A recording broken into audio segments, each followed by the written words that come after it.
In this video, I'm going to show you a variety of ways to train your neck.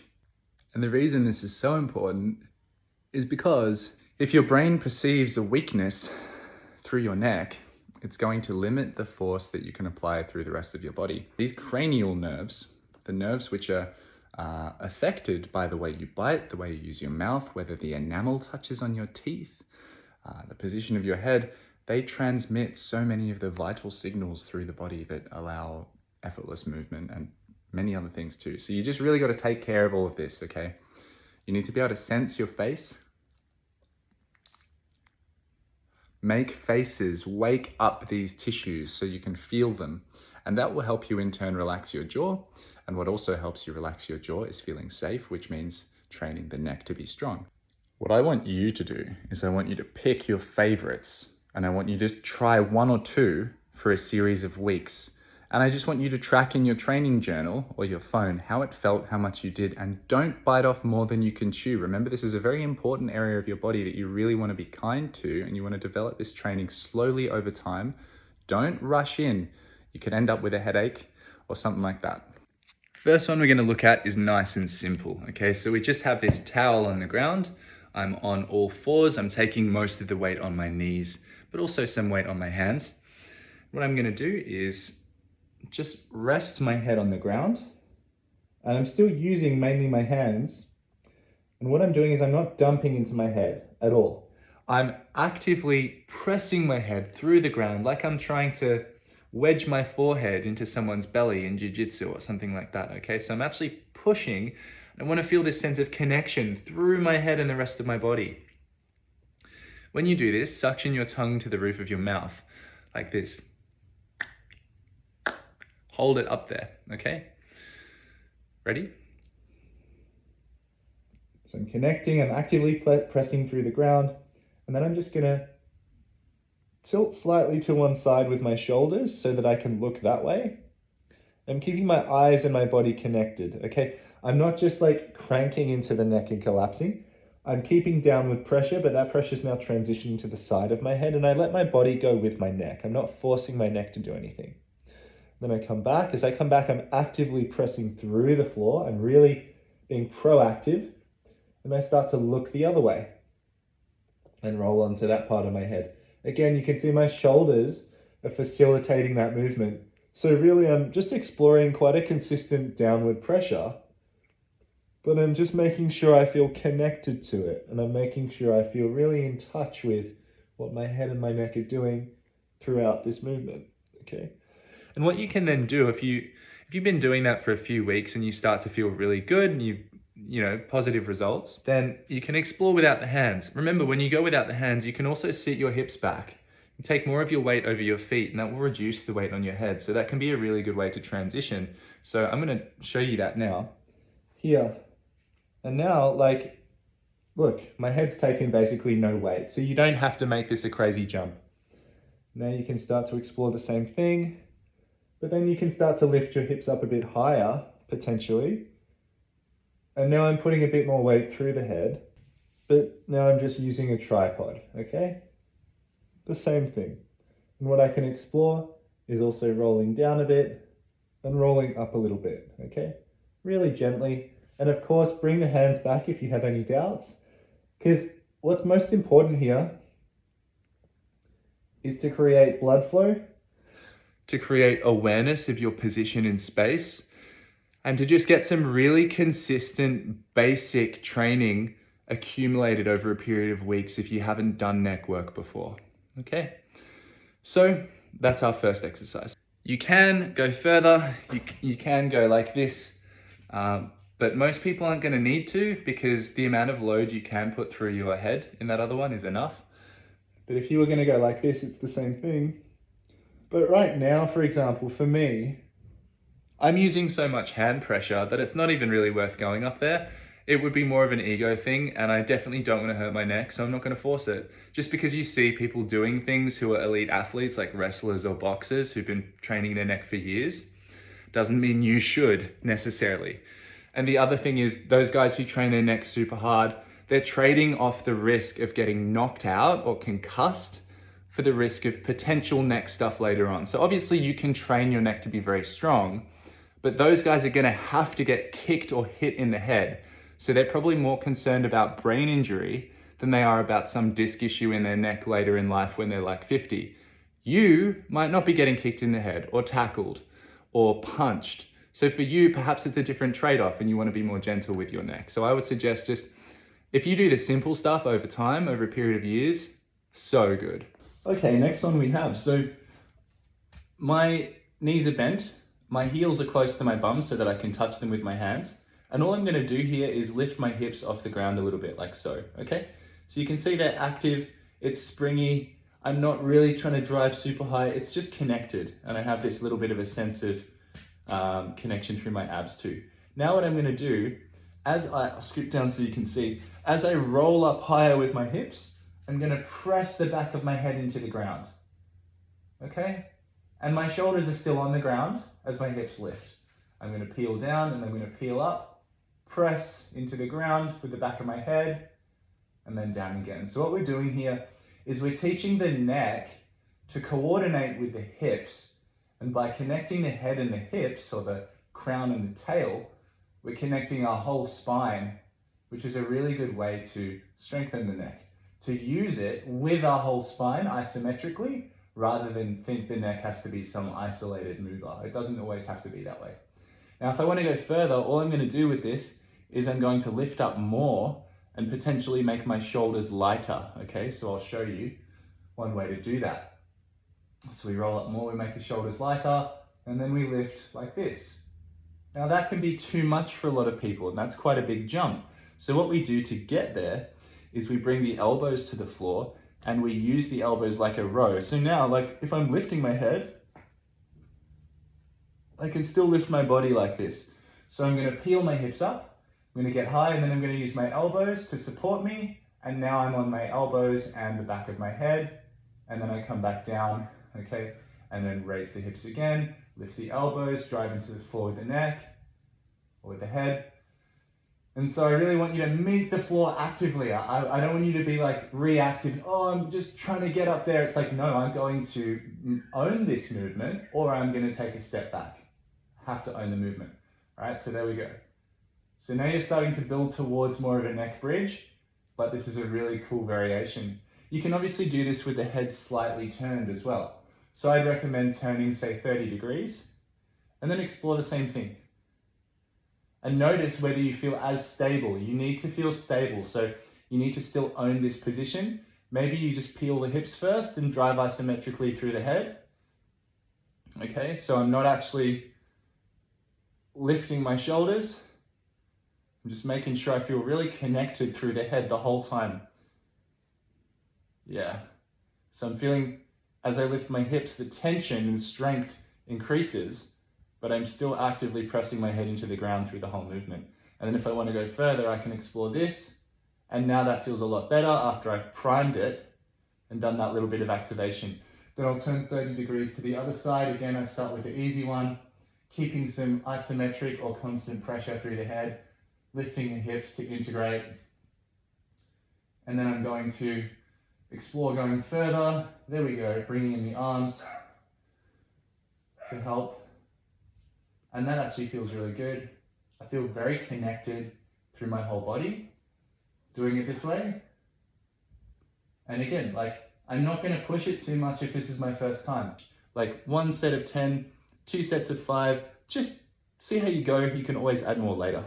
All right, my neck's starting to feel pretty good. I like this. All right, now not all of you guys are gonna have a sandbag available, but I wanted to show you this one because there may be a variant that you can do, and it's really, really nice for connecting everything. So this is a nice heavy sandbag. This is probably something like 60 plus kilograms. What I'm gonna do is set it up so that it's just below my chin.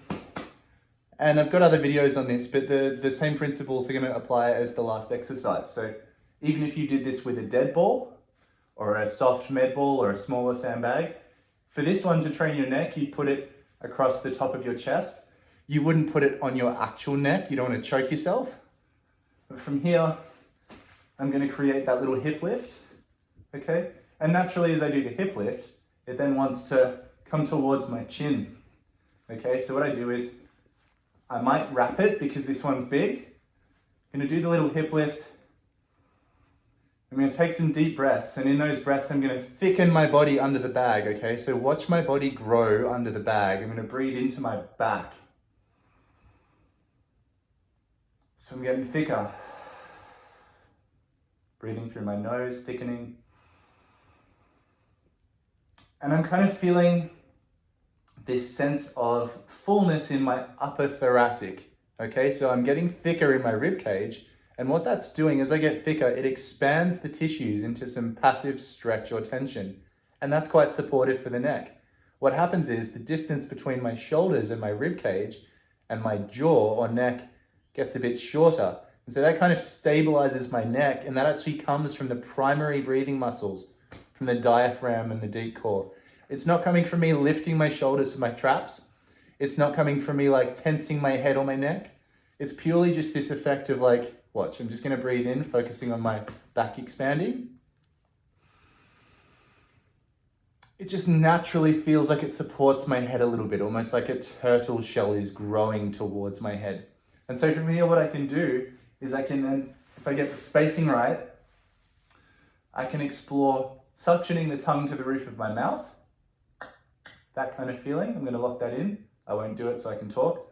I'm gonna lift my head, and lifting the head may be enough for some people, but then I'm gonna actually dig my chin into the bag. I'm gonna squeeze my pelvic floor like I'm gonna stop peeing or stop taking a poo. And I'm gonna drive.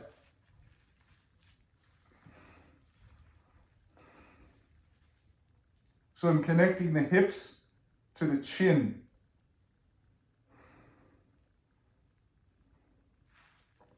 Now, obviously, if I tuck my chin, that's a different feeling from if I lift my head with my chin up and then I drop. So tucking the chin a bit more is a bit easier. It's a bit friendlier. Lifting the head with the chin high to get up here and then dropping is a lot harder. You need a lot more strength, and it might not feel good for your neck straight away.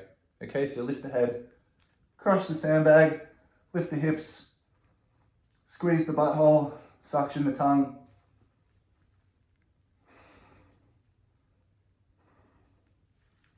And make sure that your neck can sort of have the feeling of owning and overcoming this movement. You don't want to be forcing yourself and kind of losing control. That's really important. All right, so it's a great way to train the neck as well. And you can even do lifting the head and turning the head. And taking deep breaths. Thickening the whole body and simply having the head turned like this, while at the same time breathing really well, and relaxing the shoulders, letting any tension unwind that's gripping the shoulders up. Simply doing this and feeling nice and strong and active through this neck. That's going to feel really good.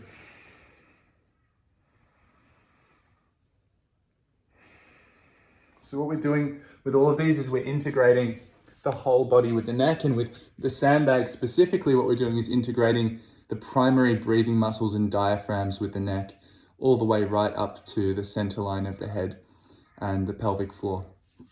Next thing, we're going to work with some bite training. So it's important we train the jaw as well, and we really integrate this idea of the face and the jaw with the neck strength. So the way I'm going to do this, usually I would wrap a little towel around this strap to protect my teeth and my mouth so that I can bite into it nicely. But I don't have the towel right here, so we're going to raw dog it. I have some weight, 2.5 kilos. Could go heavier, don't really need to for this. I'm just going to show you. Now, you could use fractional plates, which you can get online. So you can get like 0.25 kilogram plates, which is 1/10 of this weight. So your grandma potentially could work with these neck training exercises. Another way you could do it is you could also just like tie a rope with a towel around it, around a milk bottle or something like that, and you can fill that up with as much water as you want, so then you have the option of just using the water to get the exact weight. I'm gonna bite this.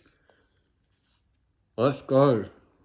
So I've got a couple options here. So first is a crawl, okay? Like this. See?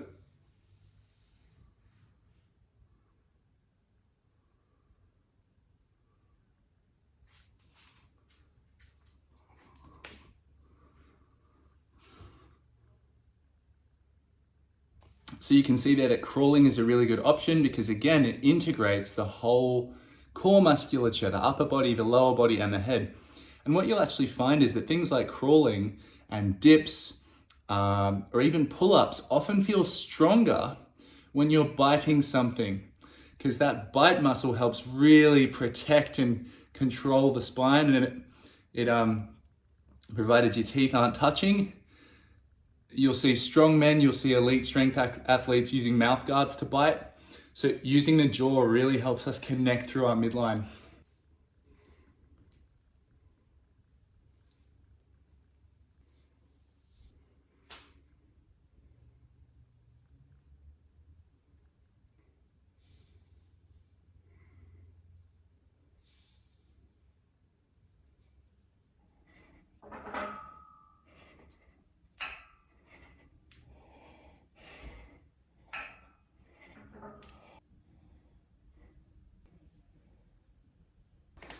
Now you can obviously use different angles with this as well.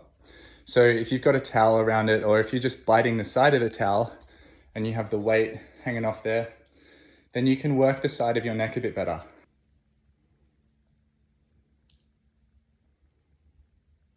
And that way you're getting some rotational training through the neck, and you can kind of target some of those smaller areas that you might not otherwise be able to strengthen or mobilize. Now this next one's really nice because you don't need any equipment, you can do it anywhere, and it's simply just making this cup with the hands. You can also use the fists like this, and all you're gonna do is create a nice frame. So imagine you're holding something heavy in front of you, and then you're kind of growing your chest into that. So that's quite strong, yeah? It's quite connected. And we're not just doing this to provide a solid surface for the neck to drive into, we're doing this because that actually teaches you a really good weight-bearing posture. Like if you were gonna goblet squat, or if you were gonna do a front squat, or even if you're sitting in meditation, this is actually a really nice frame to hold your posture, to start off like this, because it's gonna teach you how to broaden your lateral ribs and expand your back as you breathe. But it's also gonna encourage you to kind of let your heart open up into the feeling of the arms. So you get this really nice, full, open, strong spine. From there, we're gonna drive the neck away from the body and then down. And you can explore some variants, like how high am I working? Am I working up here? Or am I working a bit more down here? And I just want you to explore where you feel stronger, where you feel weaker, and just do some research or some me search. What's going on with my neck? Where am I strong? Where am I weak? What happens if I suction my tongue? What happens if I clench my jaw? How does it feel? Okay, and I just want you to breathe through that, strengthening your neck while maintaining a calmness in your breath, not locking up too much. Because if you breathe too rapidly and you lock everything up, then this isn't going to teach you how to strengthen your neck in a way that's going to improve relaxed athleticism or quality of life. You're just going to be teaching yourself to tense. That's not necessarily what you want to achieve. Finally, you got these really simple ones, okay? So like you're just reaching over, grabbing towards or near the opposite ear, and you're literally just going to do the same thing. So offering some resistance and just breathing.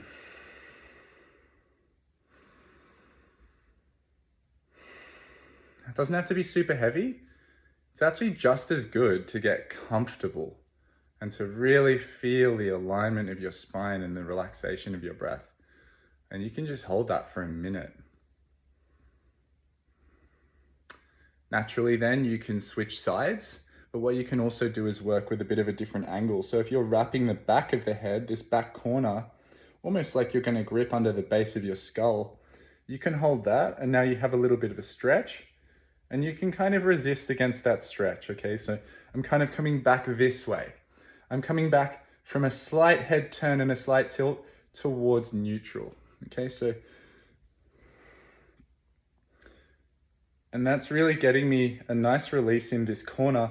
But rather than just actively stretching it and yanking on it, sorry, of course this is active. I'm actually just building some strength so that if my neck has tightened up there, I'm building some strength to help it protect itself, which is going to put my body more at ease. If I just relax my neck and pull on it, well, it's probably tight for a reason in the first place. So I'm not going to try to undo that protective tightness. I'm going to strengthen it instead.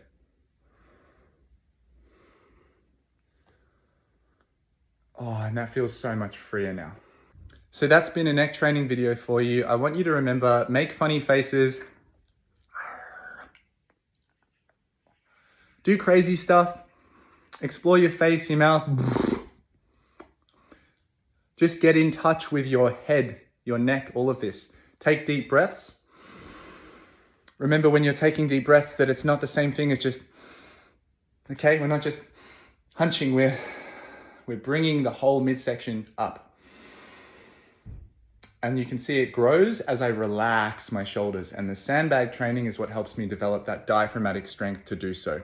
I hope this has been useful for you. I hope your neck feels super awesome, super strong, whatever it is you're doing, whether you're swimming, whether you're grappling, boxing, fighting, running, or just strengthening your neck for the first time in your life. I think you'll find that the effects of this are pretty profound, and that the stronger you feel through here, the stronger you feel everywhere. You'll find that your upper body mobility increases, you'll find your body weight movements increase because your brain is taking the brakes off you.